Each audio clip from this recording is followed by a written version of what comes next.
대한민국을 거덜낼 사람이 이재명의 대한민국입니다. 요약하면은 우리가 무조건 이겨야 된다는 거예요. 만약에 그렇지 않으면 이 나라는 친중 사회주의 독재 국가로 전락하는 것입니다. 하지만 윤석열!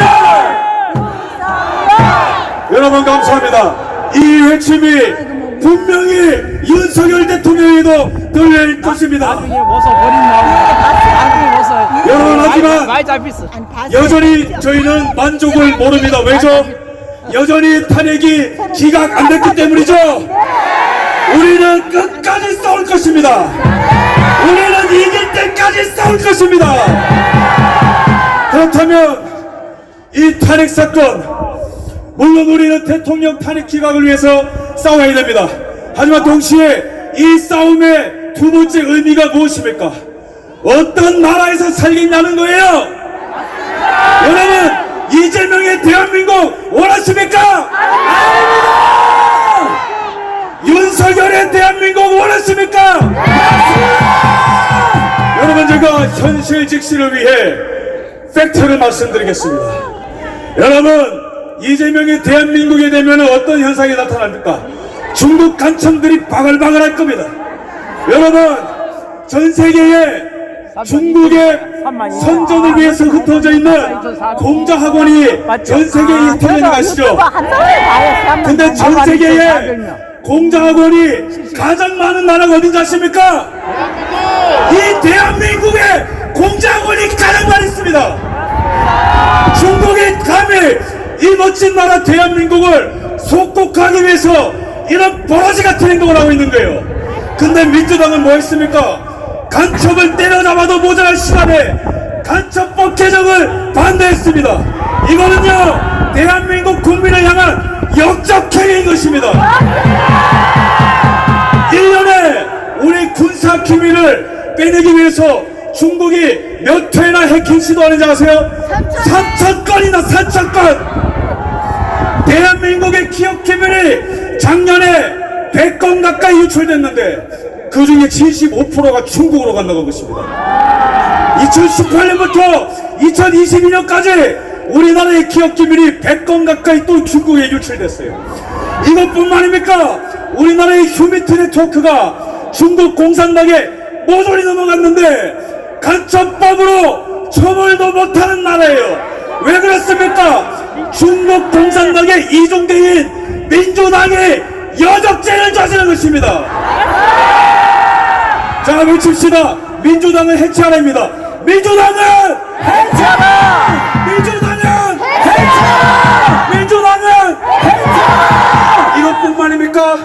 문재인이 빚천조 시대를 열었어요. 근데 이재명이 대통령이 되면은 이 나라는 베네수엘라처럼 될 겁니다. 1인당 25만원씩 버리고 빚이 2천조, 3천조가 되고 말이죠. 국방배수의 주적이라는 개념을 써릴 겁니다.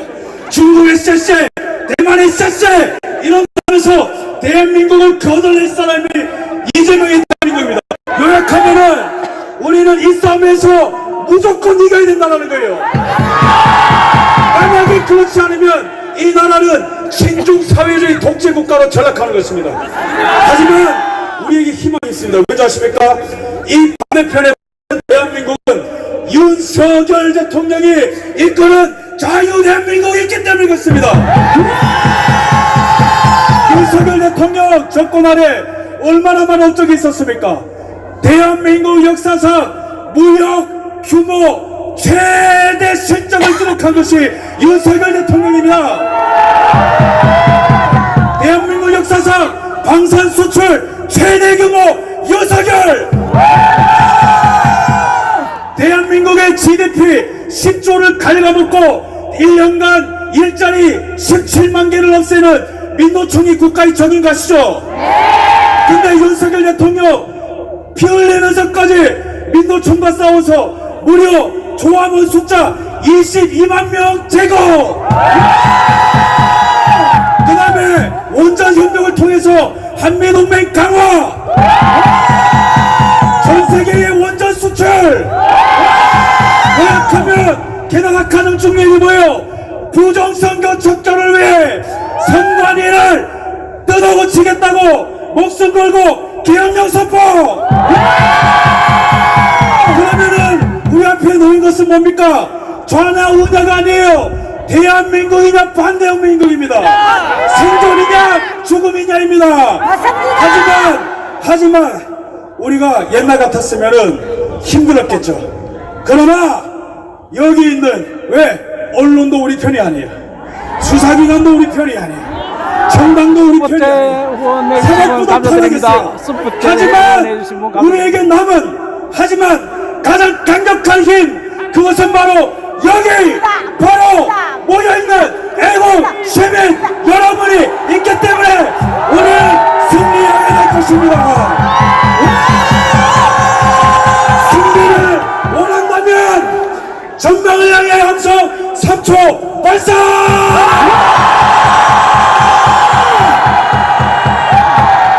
내 소리는 탄핵 기각은 물론이거니와 새로운 나라를 만드는 것입니다.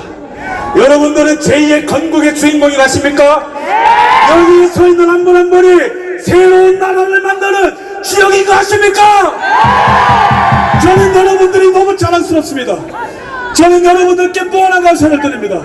저도 미국에서 살았고 미국의 트럼프 그 집회 현장도 가봤지만 미국의 마가 물보트보다 더 뜨거운 현장이 바로 여기 대한민국 대구입니다. 대구육방송 구독, 좋아요 부탁드립니다. 대구육방송에 스포츠 후원 해주신 분 진심으로 감사를 드립니다. 진실이 승리하는 나라 원하십니까? 법치가 승리하는 나라 원하십니까? 자유가 충만한 나라 원하십니까? 여러분, 이 100년간의 전쟁을 보십시오. 이 나라는 원래 지금뿐만 아니고요 100년 동안 거짓과 진실의 싸움이었어요. 6.25 전쟁 때는 어떤 거짓말이 있었습니까? 지금 또 내란죄리 말도 안 되는 거 거짓말이 가시죠?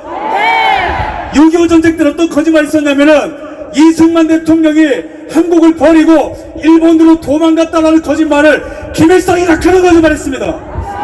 이승만 대통령 도망갔습니까? 끝까지 싸웠습니다. 우리도 끝까지 싸웁시다. 박정희 대통령이 산업화할 때 저 민주당이 당시 어떤 거짓말 했습니까? 박정희가 철강을 팔아서 부자들한테 나눠준다더라. 경부고속도로를 뚫어서 나라를 두 쪽 낸다더라. 당시에도 거짓말이 가득했습니다. 하지만 박정희 대통령 포기했습니까? 아니요. 끝까지 싸웠습니다. 우리도 끝까지 싸웁시다.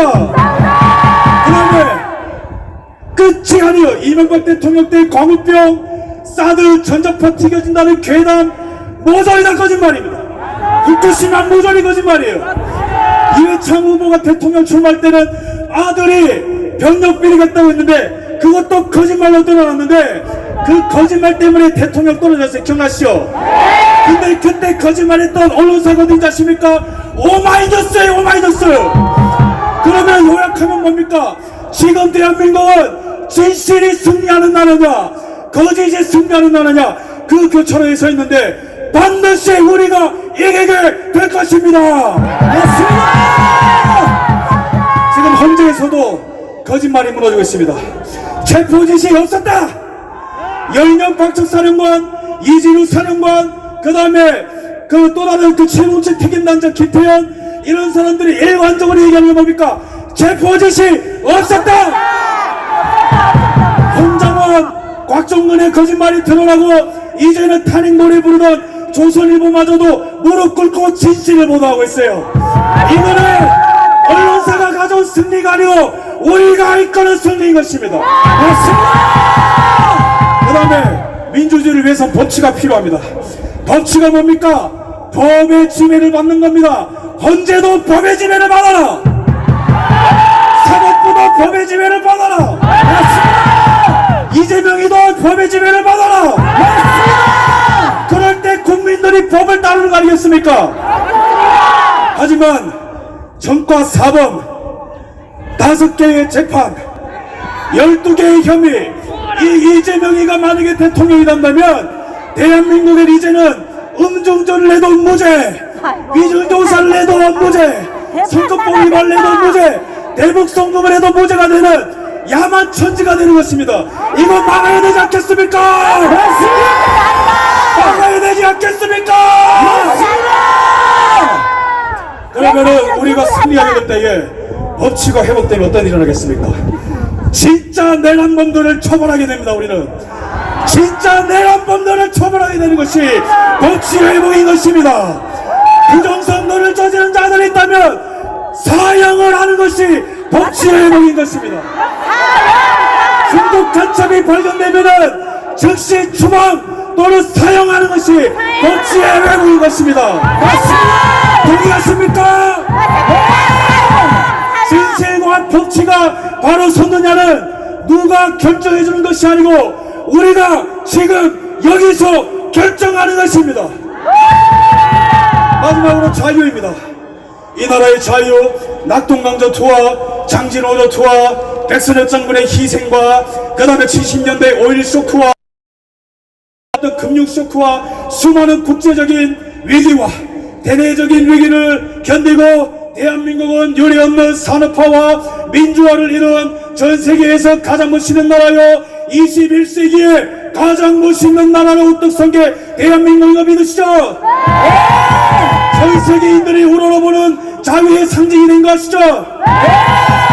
이제는 우리가 자유가 위협받는 이때에 피 흘리기까지 싸워서 우리 후손에게 자유를 물려줍시다. 끝으로 박정희 대통령의 명언을 소개하고 저는 내려가도록 하겠습니다. 박정희 대통령의 명언이 무엇입니까? 만약에 우리의 후손들이 박정희 대통령 시점에서 말한 거예요. 만약에 우리의 후손들이 지금 현재를 살아가는 박정희 나와 우리에게 그대는 나라와 민족을 위해서 무엇을 했느냐고 묻는다면 우리는 정정당당하게 조국 근대화의 신앙을 갖고 일하였노라고 말하자라고 얘기했습니다. 그것처럼 우리는 어떻게 얘기해야 됩니까? 만약에 저와 여기 있는 우리 여러분들에게 미래의 후손들이 선배님들은 이 나라 민족을 위해 무엇을 하셨습니까? 물어볼 때에 우리는 당당히 얘기합시다. 후손들이여 우리는 싸우고 싸웠노라 당당하게 말합시다. 싸우자